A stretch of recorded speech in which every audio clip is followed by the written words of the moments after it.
for the day. The title of this presentation is Creating Intergenerational Partnerships for Landcare Success. And I'd like to introduce our guest speakers, Gabrielle Stacey and Peter Dalton of Fern Creek Landcare.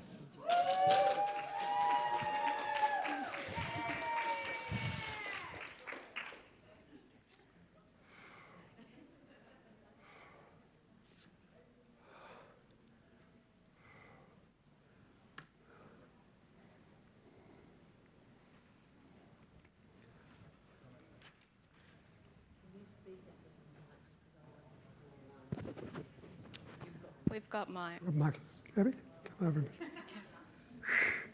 Hi, I'm Peter Dalton, and I'd like to introduce Gabrielle Stacey. And Gabby is a plant whiz. Not only that, she's a social media marketing guru.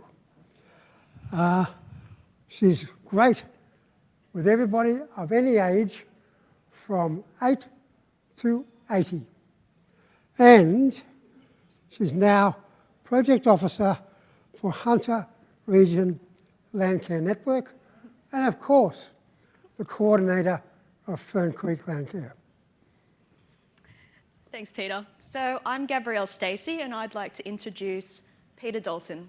He is the founder of Fern Creek Landcare, my predecessor, a retired architect and sociologist, an amazing project manager, and my mentor and friend. So Peter, how did all of this start? Thank you, Gabby.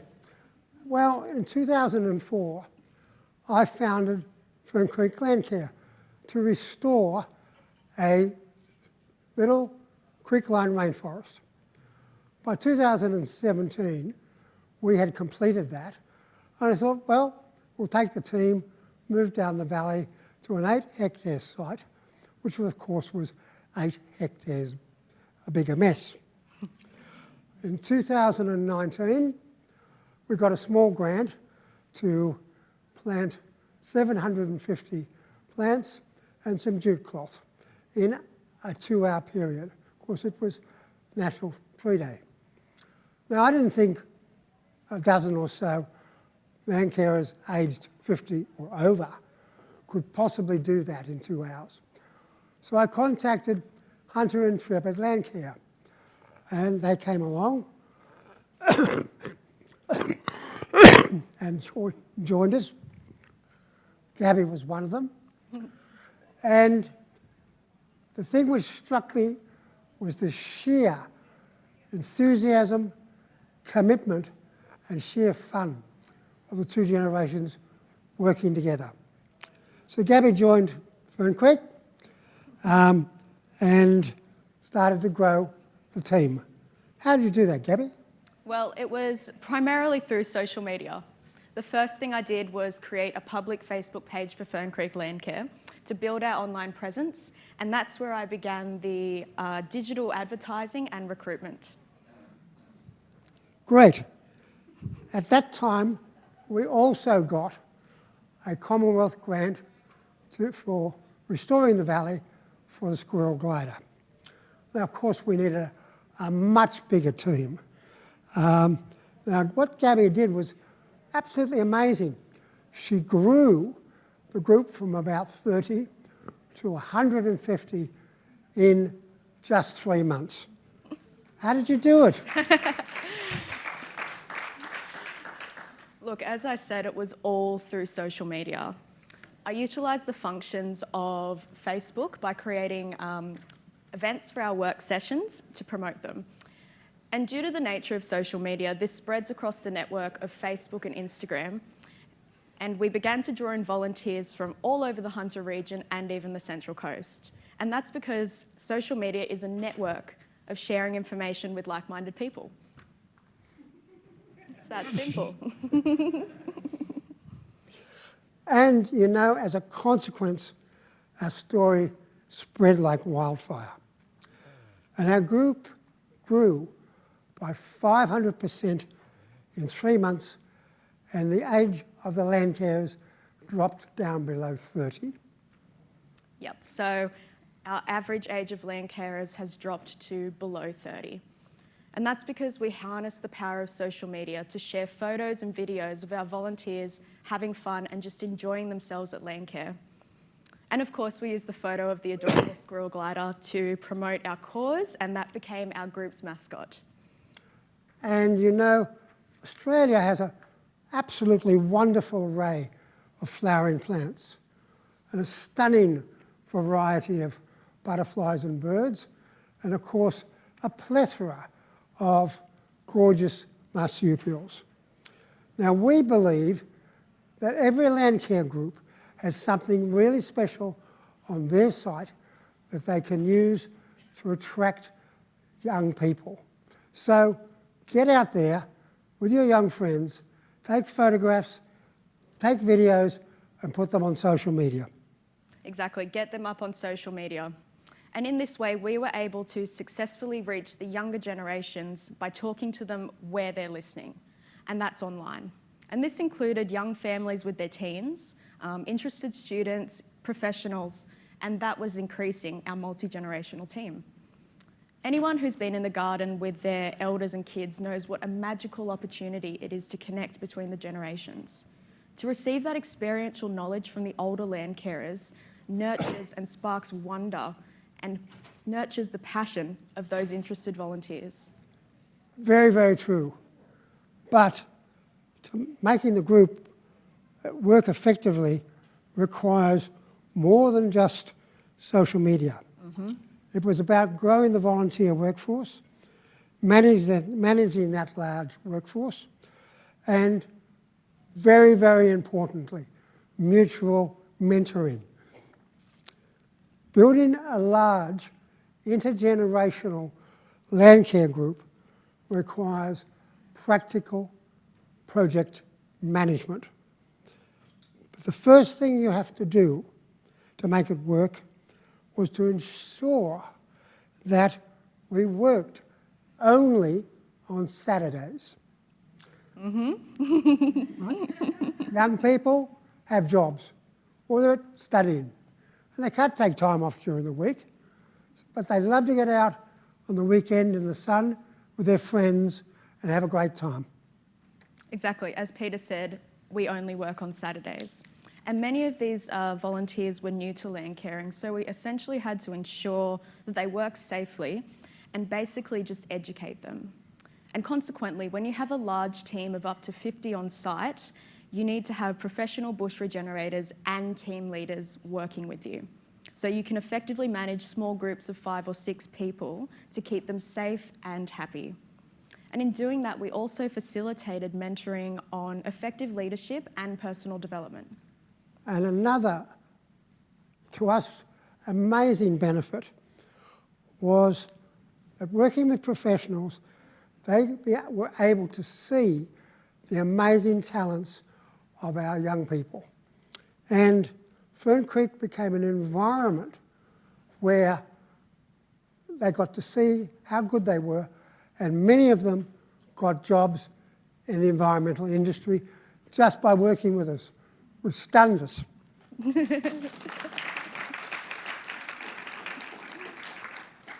Thanks. And that's because young people volunteering for land care is a fantastic way to learn and practice some of the skills that are essential for getting work in the industry. You know, to effectively coordinate this growing number of fernies, Gabby and I had to form a partnership. Yes, we did. Right? Of 2 people of 2 different generations with different skills and different capabilities. Gabby, of course, could teach me about social media marketing, which as an old guy, didn't know nothing about. Right? And I could teach Gabby about practical project management. Now, there's a very important thing. That requires trust and acceptance of your partner's commitment and skills. In my view, the older generation has a responsibility to give back to the younger generation. We do it for our grandchildren, and Gabby's generation is the future of landcare. so we should do it for them too. Now, the younger generation, of course, doesn't have the old guy's experience. But the older generation simply doesn't know what it's like to be young in these challenging times. Yeah. If your experience as an older person is relevant to their needs, let them in on it. But most importantly, do not try to be a teacher. Just be a friend.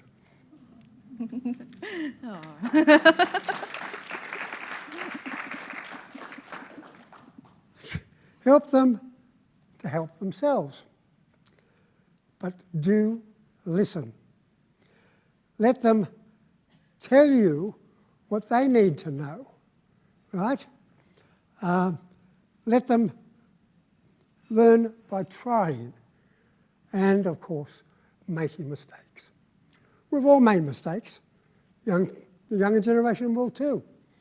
But your job as a mentor is to be there and to help them learn from those mistakes and help them through it all. You know, sometimes the most important thing to be is just to be there quietly. To let them run the show. To let them learn the skills of land caring. And quietly to lend a helping hand when they might need it. This is simply an act of friendship. Yeah. That's all it is, right? But amazingly, it gives you the influence to shape the future without deliberately trying to control it. Gabby, what was your perspective on this experience? Well, as you said, that trust is so important. And Peter, your belief in me helped me to become the leader I am today. You invited me into the project and listened to my ideas and perspectives. You nurtured my passion for conservation and you gave me the opportunity to step up in the community. And personally, you provided guidance on life and career, which is invaluable to receive from someone who's already lived it. And you've always got my back. Peter's trust in me and the shared leadership enabled me to rally the younger generations and allowed them to participate in the shared vision of Fern Creek Landcare. We were able to unlock the many talents and skills of these young people to grow the group's capabilities and story. Peter, how did you feel about this array of talent and enthusiasm? I thought it was absolutely fabulous. It confirmed all my intuition from our experience with Intrepid Landcare and Fern Creek planting for the National Tree Day. It was wow. This could really be the future of Landcare. But Peter, how were you able to let go of control? Well, Gabby, you know, I think it's really very simple. If you decide to form a genuine partnership, you will ruin it if you try to be controlling. The key to making intergenerational land caring work is choosing to deliberately let go and trust the younger generation. Exactly, and that's exactly how we were able to make this partnership work. That's how we enhanced the capability of Fern Creek Landcare by 400% and completed the Squirrel Glider project in just 3 months. Without the impact of COVID, we could have completed 3 Squirrel Glider projects in 2020. That's absolutely true. That productivity gain and efficiency gain was just staggering. As a project manager, I couldn't believe it. It couldn't have been achieved in any other way than by the partnership that we created. Now, while Gabby and I have our own individual skills and talents, there is absolutely nothing unique about what we did. It was driven by necessity, finding practical solutions, working together, and having a great lot of fun along the way. Now, however, if you think what we're talking about might be a good idea, you may be wondering how to go about finding an intergenerational partner. Well, there are many ways. If you're an older land carer looking to engage with the younger generation, the first port of call could, of course, be Intrepid Landcare. That's where Gabby came from. Exactly, and I suggest you engage with your TAFE and conservation students, uni students and youth groups and invite them into your project. And for the young folks, you might be thinking, how do we find a group to work with? You talk to your local coordinators and go and offer to join a number of groups and see who's receptive to you. Offer to post on their social media, offer to take photos, and simply keep asking and keep on asking. And as a consequence of our successful partnership, Fern Creek's social media presence continued to grow during 2021 and 2022, where we now have over 600 followers. We continue to put groups of 20 or so on the ground every month, which is essential to the maintenance of the Squirrel Glider project. And this is a demonstration of the power of social media to maintain involvement. Now, these are modest numbers, but it works. And our experience with Fern Creek Landcare has shown that Landcare meets the needs of many younger people. It gives them the opportunity to participate in conservation and ease the feelings of climate anxiety and helplessness about the state of the environment. It's an outlet for that frustration that they have, and it's been shown to increase their well-being and sense of community. Now, the task ahead of us with climate change and restoration after fires and floods is going to require bloody big teams. That's very true. In fact, it's absolutely true. That's all that we did with the Squirrel Glider project. It was Gabby's generation's energy that shows how much we can achieve.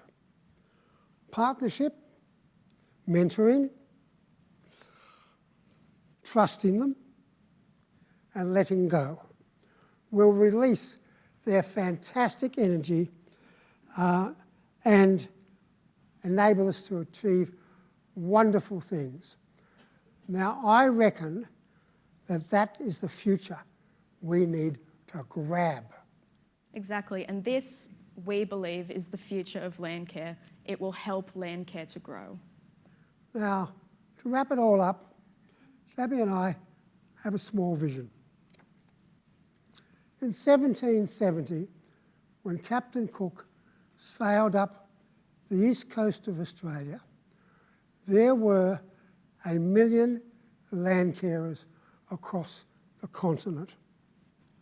Aboriginal Australians had managed a continental scale land management, and that is historically unprecedented worldwide. Wouldn't it be great if we could recreate that 1770 million land carers in cooperation with First Nations people? And Gabby can tell you how we might do it. There are 6 million Australians aged between 15 and 35. If we recruited just 1 in 60, that's another 100,000 land carers, which is a good start, and that would be doubling our numbers that we already have. Social media marketing to young people and mutual mentoring between the generations is the way that we can make it happen. Young people want to learn, they want to participate, and they want to take care of their environment. Just ask them. Invite them along to your landcare groups and invite them to share their skills with the cause. We want your guidance, and we want to be exposed to your wisdom and your knowledge. We want to help. Just open the door. And that is the story of Fern Creek Landcare.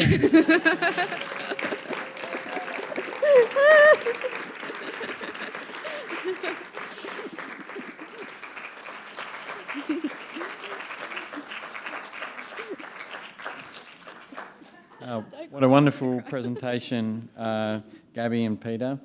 We have time for questions now.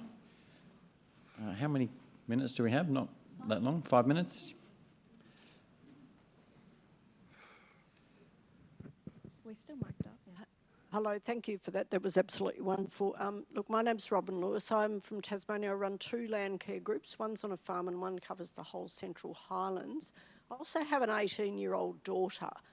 And what I'm finding with her generation there, particularly post-COVID, there's a lot of anxiety. A lot of them are really reluctant to go out, become recluses and tied to their computers, tied to their screens, and get withdrawal symptoms. And my daughter, because I'm running these land care groups, she's not interested because I'm a mother, but I know some of her friends are. Yeah. But how do we break these bonds? Are there any tools that you can think of, particularly Gabby, to get them away from their screens and out?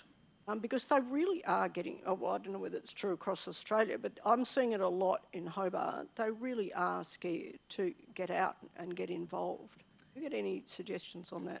Yeah, I mean, if they're on their screens, the first thing I would do is approach them via their screens. So by having that social media presence, you're able to reach them where they're already locked in, And I think that idea of inviting people is really, really important. Don't just have the group and say, why aren't any young people joining in? You've got to extend that invitation.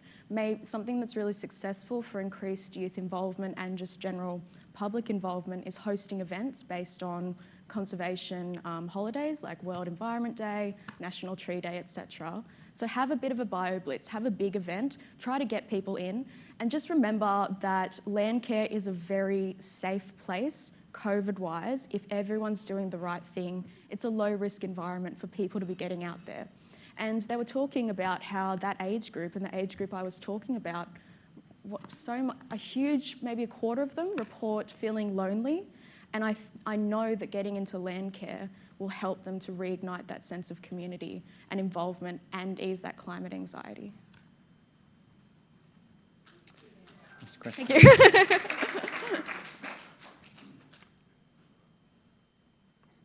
Could I ask you to hold the microphone close? Right up. How's that? Thank you for sharing your story. I just want to know, Gabby, with the younger people getting involved in the Landcare group, do you find not only the Landcare activity that you're learning and developing, but you're also developing social and intergenerational friendships and a community like that? So there's more than just the Landcare activity as the attraction? Oh, definitely. We didn't have enough time to really go into it. We spoke about it in one of our other interviews in the lead up to this, but it's really, and I say that we live in a hyper-individualised society. We don't really connect with our elders enough anymore, and that's evident across so many cultures at the moment. So being exposed to our elders and keepers of knowledge and the older generation and receiving that mentoring, because you listen to older people and they'll just tell you, or you ask them and they're so willing to tell you. Peter has really mentored, and his friends have mentored lots of other young Fernies in not just Landcare, but life. And he's given me stacks and stacks of books. We give them out to all our Fernies. It's just incredible, and that connection between the generations. I think it's very, very simple.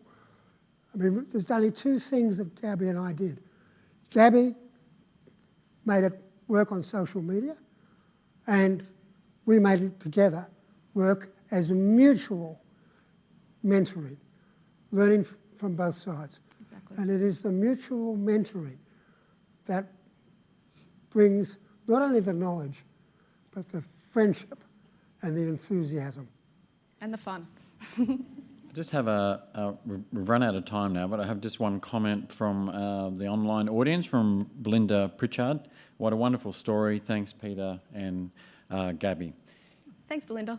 Yeah, I'd like to, can we all just thank Peter and Gabby for a wonderful presentation? Thanks for having us. Go the Fernies.